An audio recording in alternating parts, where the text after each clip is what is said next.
Hi everyone, and welcome back to Queen G's Recipes, and today we are going to be making a quiche Lorraine.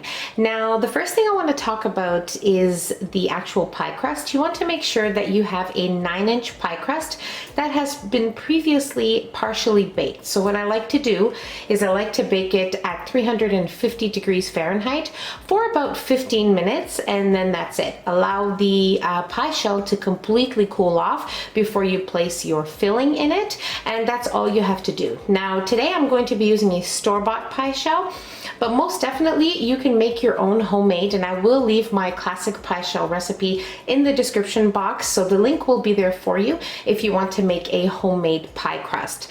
Now the ingredients we'll be needing here are some bacon. So I have some sliced up bacon. What I did here was I baked it in my oven at 350 degrees Fahrenheit for 30 minutes, and then drained all the fat, allowed it to cool, and chopped it up in fine little pieces like this. Okay, and here we have some half and half cream. You're also going to need some cheese. Now typically in a quiche Lorraine you would use gruyere cheese or Swiss cheese, but today I'm going to be using an extra strong cheddar because I like the flavor, but most definitely you can use the gruyere cheese or the Swiss cheese as well, and it will be wonderful. Of course we're going to need some eggs, and in here I have some parsley flakes, I have some onion powder, some salt, and some black pepper. Now you can also use some onion flakes if you have that on hand instead of the onion powder. That'll be wonderful as well. And that's about it. You also want to have your oven preheating to 350 degrees Fahrenheit. And let's move on to making our quiche Lorraine. Okay, so into a nice clean bowl, we are going to add in our eggs, and we're going to whisk them very well. And then I will show you the next step.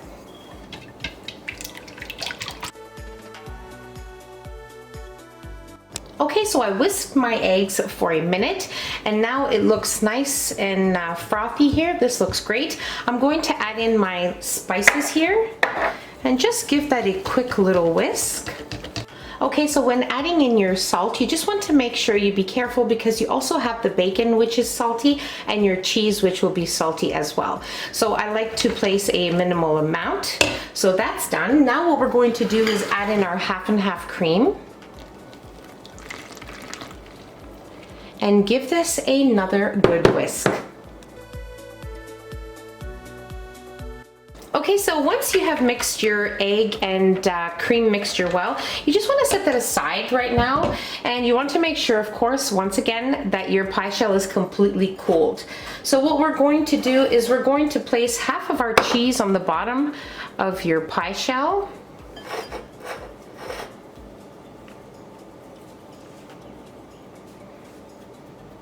Okay, and then we're going to place our bacon.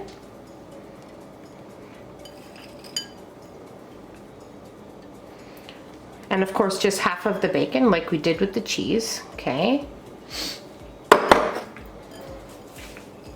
Then the remaining cheese.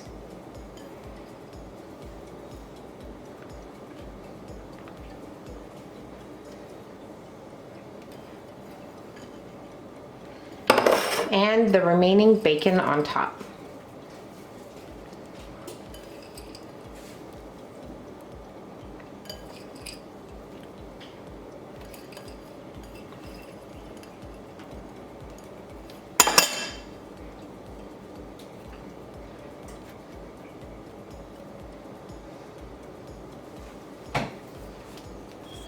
Okay, so now we are ready to place our egg mixture on top of our bacon and cheese here. So just give it another quick little whisk, okay? And very carefully and slowly pour it over your cheese and bacon here. Okay, Okay, so this looks great. Now just a quick tip, you want to make sure that before you actually make your quiche, you place your baking sheet on the bottom so you don't have any spillage or everything doesn't go out of the pie shell and becomes a big huge mess. So what you want to do is just place a baking sheet first, then place your pie shell and prepare your quiche, and then you can place it in your oven at 350 degrees Fahrenheit for about an hour or so, or when you notice that the quiche is set and it is a nice light golden brown. I'll let you know what mine looks like when it's done and how long it was in the oven for. Okay, so my quiche baked for exactly 55 minutes at 350 degrees Fahrenheit. And now you want to let it rest for about 20 to 30 minutes and let it settle in a little bit, and then you can cut it. So it's been about 30 minutes and I'm definitely ready to try a slice.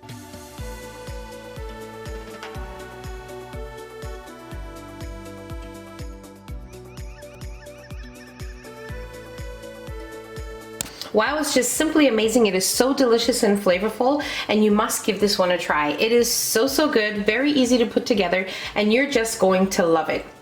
It's just perfection. And that's about it. So easy to make, and I really hope you guys enjoyed this video.